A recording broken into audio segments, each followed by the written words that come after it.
Hello guys, Nick Jones here for pbcasttv.com, and it is time for another episode of PB at Night, episode 40 in fact. We're getting up there in the numbers because we do this show 30 times a week. Anyway guys, tonight we continue on our journey to find the best Linux distro. Tonight we're going to be reviewing our first non-Ubuntu based distro. It's actually a KDE desktop using the Plasma widgets and stuff. It is Suse 11.4, which just released about a week ago. And tonight, you're going to get my impressions, and we'll get a quick review. So guys, thanks for watching, and as always, PB at Night is up next.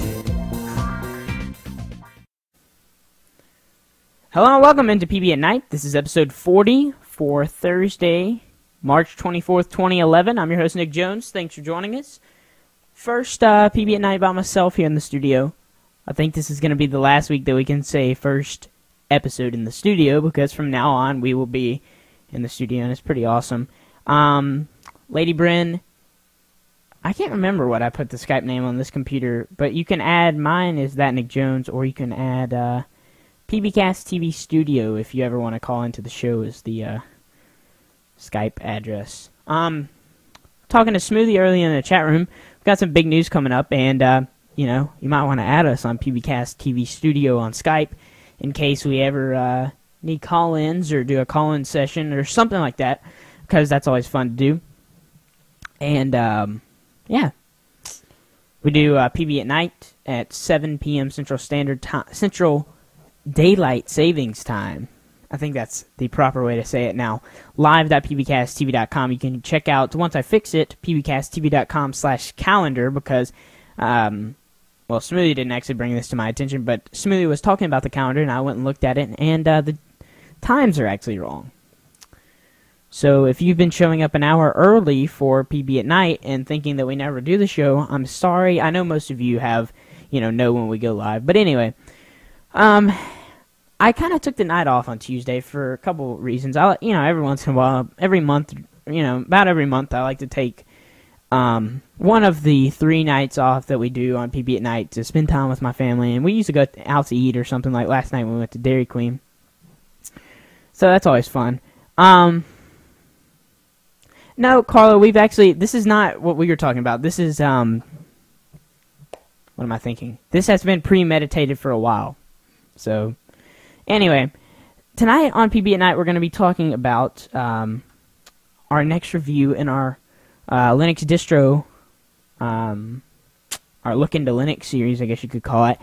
And usually we do this show on Tuesday, but we were doing it on Thursday because I didn't do the show, as I've already said, on Tuesday.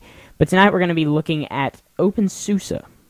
And OpenSUSE comes in 2 different variants. You can actually get the GNOME version, or you can get the KDE version. I downloaded the KDE version because that's really what they're known for. And a lot of people tout OpenSUSE as one of the most stable KDE releases.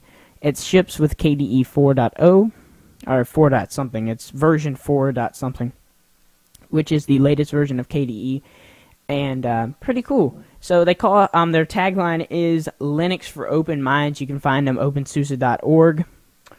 They've got some pretty cool features, and unfortunately I cannot get our desktop capture software to work under OpenSUSE for some reason. Yeah, Carlos saying it's either 4.4 or 4.6, not quite sure. I mean, I could probably find that out. But anyway, I'm just going to show some screenshots because that's really the best that I can do for now. But I promise I did try it out. So this is actually a version, or this is actually a screenshot of the GNOME Shell version. Yeah. And then you can go over here. Here's the KDE version. Pretty cool. Here's another picture of the KDE desktop. It uses these things called Plasma widgets, which are these widgets right here, and that's what KDE is known for. KDE is a really widgetized OS, I guess you could say, or desktop, which is nice if you like widgets. I'm not against widgets, but most of the time on my desktop, which is I run Linux Mint as my main OS, I don't have any widgets. You can install widgets on GNOME, but if you like widgets, I would definitely say try out KDE because it is the best widgets that I have used under Linux. Pretty cool. Suse allows you to do multiple things. They also have a server edition, but we're not going to be looking at that. So you can go right here, download it. You know, it works for PowerPC, AMD chips, pretty much, you know, cross-platform for hardware-wise. If you go over here to Discover, they'll give you some more information. Pretty cool. They've got a really nice community. Once again, a lot of the different Linux distros have a great community. But OpenSUSE, I asked a couple questions in the forum. I was having some issues because this is only my second time to use KDE as a full download. I've used it in a virtual machine just to try it out, but this is the second time for me to use it on my on a actual computer. And I had a couple questions. They answered those very you know, quickly and promptly in the forums. Cool thing here is they actually have the Suse Studio, I think is what they call it, and it's at build.opensuse.com, and you can actually come in here if you find the right place, and you can build your own Linux distro. So you can like customize every single aspect to it. You can say if you want it to run GNOME or KDE, if you want it to have this boot screen, the splash screen, if you want it to use your own logo, you can even name it your own thing, tell it what fonts to install, all kinds of cool things. So if you're really into customization, I would really recommend the Suse Studio. And the cool thing is you do this, Fletch, Carl was saying in the chat room that Fletch over at techandallthings.com has done this. Pretty interesting. I've seen a lot of people do this who are building a Linux server because you can actually customize what software you want and what you don't. Pretty cool. I've tried it out once, and well, actually, I downloaded technically a custom version of my own OS, but I still left the defaults, but I did go into the web interface. The cool thing is it's done directly through a web interface, which means that it's easy to use. You don't have to, you know, not a single line of code typed, and you know, you can explore it to your heart's desire. So it's pretty cool, and they also allow you to, they give you an ISO file. They also give you a couple other options. I think they give you a VMware compatible deal or something. They give you a couple different things, and you can actually host that version on your website. So technically, you can make your own Linux distro and market it as your own, but, you know, have built it in Suse Studio and not had to, you know, write a line of code. So anyway, let's jump back into their website here. Like I said, I can't get my mine to run on my laptop, but I have tried it out. An interesting feature is, you know, we've talked a lot about the new Firefox version, which actually came out of release. It's no longer a release candidate. I'm actually running it here on Windows, and I think it was 2 days ago on Monday or Tuesday it launched Firefox 4. And the interesting thing is OpenSUSE actually shipped their final release, which just shipped last week, 11.4. That's what I reviewed. They shipped it with Firefox 4 Beta 12, I think. So they were a little bit behind the curve, but I don't really fault them because they have the distro ready long before it's released. So the last build that they did, probably that was the latest version of Firefox 4. But it was kind of cool to see them build in a beta version of Firefox. I don't think they would have done that if it wasn't stable, but it's pretty cool to see that you're already up to date on your latest Firefox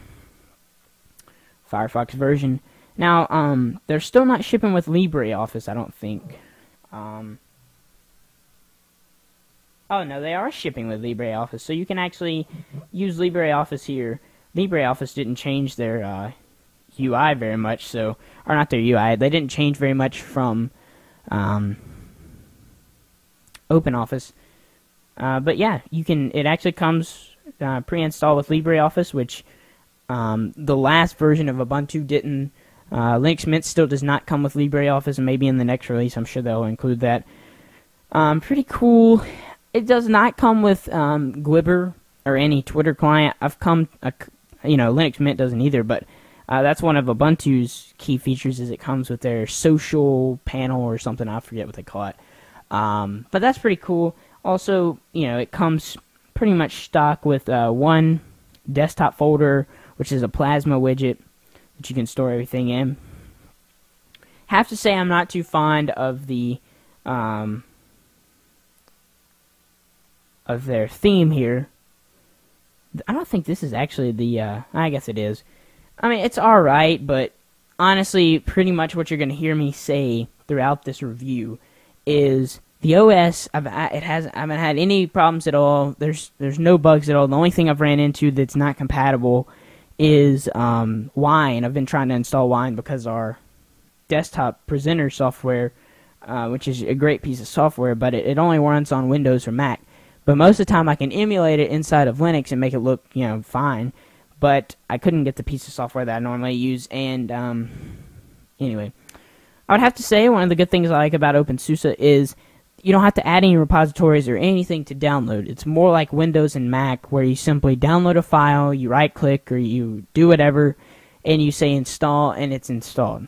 So I know a lot of people that are moving to Linux, and especially Ubuntu-based distros, have a problem with that because, you cannot, I guess you can, but you have to be a pretty high, how would I say this, high experience user to just go download a file that's compressed in a tar.gz or whatever they compress it in for Linux or for Ubuntu, and to be able to install that. Now, granted, you can, but it's much harder than one-click install. And it uses the YAST manager for a couple different things. It uses the YAST2 backend, I think it's called, for package managing and stuff like that. Now, granted, you can search all of their repositories from here, or whichever ones that are included in your repositories, much like you can on Linux Mint and Ubuntu. But it's not based on apt. It's actually based on a, I think it's called RPM or RMP, I can't remember. But anyway, so you cannot use Ubuntu-based programs. So let's just say, like, what's a good Ubuntu program that we could use? HotTot, for example. HotTot or HotTot or whatever. It's a, RPM, thank you, Carlo. It's a nice Twitter client that's on Ubuntu. I've used it before. You're not going to be able to use that. So unless a company has written an OpenSUSE compatible piece of software, you cannot use it. So if it says base or for Ubuntu, you can't use it. But still, a lot of the main programs that I use, Firefox is available. You can actually get Google Chrome. I never did because I've been pretty happy with Firefox 4. It ships with LibreOffice, so you have a full Office suite. Let's see. It comes with a pretty decent audio player. I'm not that big into system-stored audio. But I do have a pretty big, I wouldn't say huge, but I have about 2,000 songs loaded on here. And let me just see what it's called. Amarok, I think that's how you say it, is the default KDE audio player. It's pretty cool. I've tried it out, and it handles pretty well. I still like Clementine for that, which is a program that I use on Linux Mint and Ubuntu. They do have a version for OpenSUSE. I just never installed it once again because I kind of wanted to get, try everything out that ships with it. But it's decent. I mean, it works pretty well. I don't know. I mean, like I said, one of the main things that you're going to hear me say is I'm just not a fan of KDE. I tried it because I've always thought, especially with Ubuntu switching to Unity, I don't know if I'm going to be a big fan of Unity quite yet. I really haven't decided. I guess I'm going to have to use the final release before I actually decide that. But also, we talked about GNOME Shell. They're doing some kind of weird things, like they took away the minimize button, which is just weird. So I always thought that, maybe I might have to switch to KDE one day. And if you're coming from Windows 7, you'll definitely notice that it does have a very interesting Windows 7 design. There's actually a pretty funny, or a Windows 7-esque design with the bottom bar here. I don't know if you can see it. The plasma desktop, as they like to call it. But it does have that nice transparency, and it works on this machine I have here. So I'm running on my laptop. It just has Intel integrated graphics, and it works fine. But overall, I mean, I'm just not still have not got adapted to, yeah, I know, Carlo, that's a good point. KDE did do this a much, sorry, losing my voice or something. KDE did do this long before Windows 7 probably even thought about doing this, or Microsoft.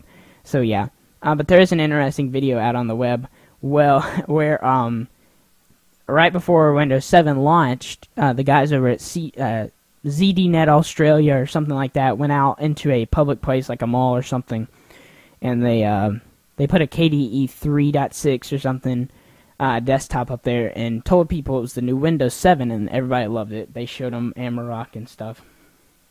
I thought that was pretty funny. Like I said, it does ship with Firefox. It does not ship with GIMP. I don't know if GIMP is compatible or not, but I really like GIMP for, you know, like anything you would do in Photoshop. It's a great Photoshop alternative. I haven't had any support issues with any files. I mean, I've tried out a couple different video files just to see which, you know, most of the time, almost every Linux distro has file support. Tried out WMVs, MPEG-4s, QuickTime videos, Flash videos. Anything really works great. One of the pluses or one of the things I've seen is Flash support seems to work better on this machine in particular. Yeah, that is true, Carlo. I might be, you know, if there is a GNOME application, that is compatible with OpenSUSE, if you can install it, it will work. But it will look kind of weird because it's not adapted to the theming or whatever. But Flash performance was pretty good. I mean, it does not ship with Flash out of the box, but it's pretty easy. You just go to Firefox and then you go to YouTube or something, and it'll say you don't have Flash installed, and then you just click a button and Firefox does it for you.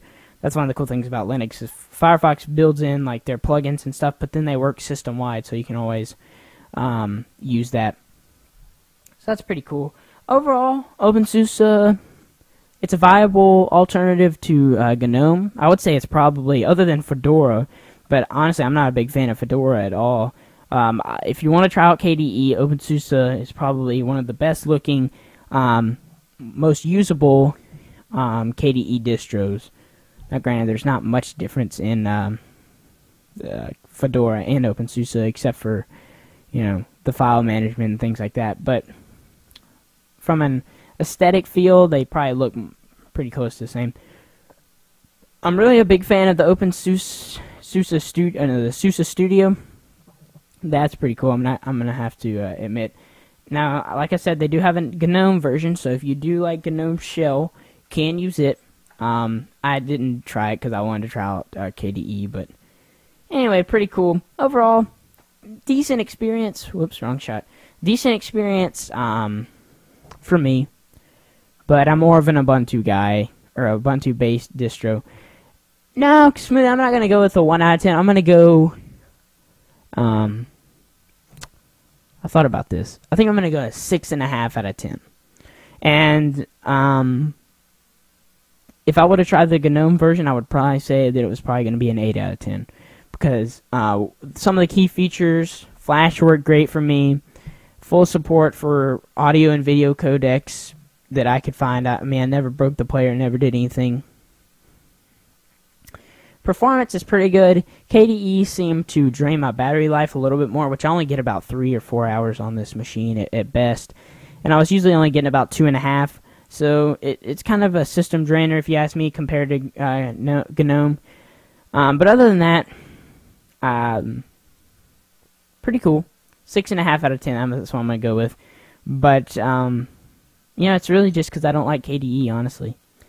I guess I could probably get used to it, but, yeah, I'm just so used to Ubuntu-based distros, and if we ever review another KDE or non-Ubuntu-based distro, I probably won't give it a high rating just because I don't like non-Ubuntu-based distros. But overall, I mean, it's a great alternative, and I'm not going to bash it and say, you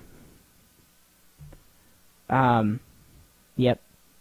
Carlos saying that he had the Plasma desktop under Kubuntu, which is another great. It is based on Ubuntu, but it's KDE. And of course, let me say this: you can essentially almost any Linux distro that runs GNOME, or a lot of them, some of the major ones, including Ubuntu with their Kubuntu offering. Also, Linux Mint has a KDE version. So if you want to try out KDE, but you don't want to leave Ubuntu, you may want to do that. Pretty cool, guys. Honestly, I'm just not a fan. I'm going to be wiping this off here tonight. But I want to highly stress that it was not, the OS was not the problem. Okay? So it wasn't like Windows Vista, for example, when you try to open up a file or something and it just completely doesn't work. It worked great. It was flawless. Didn't have any troubles under it at all except for installing Wine, which I'm sure if I would have spent more than, an hour trying to figure it out, I would have probably figured it out. But, yeah, Smoothie saying, ooh, Vista. This makes Vista look like 1,000% better. Anyway, guys, thanks for joining us here on PB at Night. You can follow us on Twitter, twitter.com/pbcasttv, youtube.com/pbcasttv. You can follow me on Twitter, twitter.com/thatnickjones, and also nickjones.me. I'm working on my new, what am I saying here? I am working on my new website. Well, actually, I've had it for a while, but I'm going to turn it into a blog, just, for random personal issues, I get, not issues, but, whatever. Yeah. So, anyway, guys, thanks. Ah! Stupid clicky noise. Trust me, that's not coming from, whatchamacallit. Ding, ding, ding, ding, ding. Alright, guys. Until next time, I'm Nick Jones. Hope to see you soon. And as always, this show airs at 7 p.m. Central Time, live.pbcasttv.com, Monday, Tuesday, and Thursday. So until Saturday show at 10 a.m., or I guess more like 11 a.m., that's Tech Weekly. And until next time, guys, I'm Nick Jones, and see you Saturday. Peace. Can't find the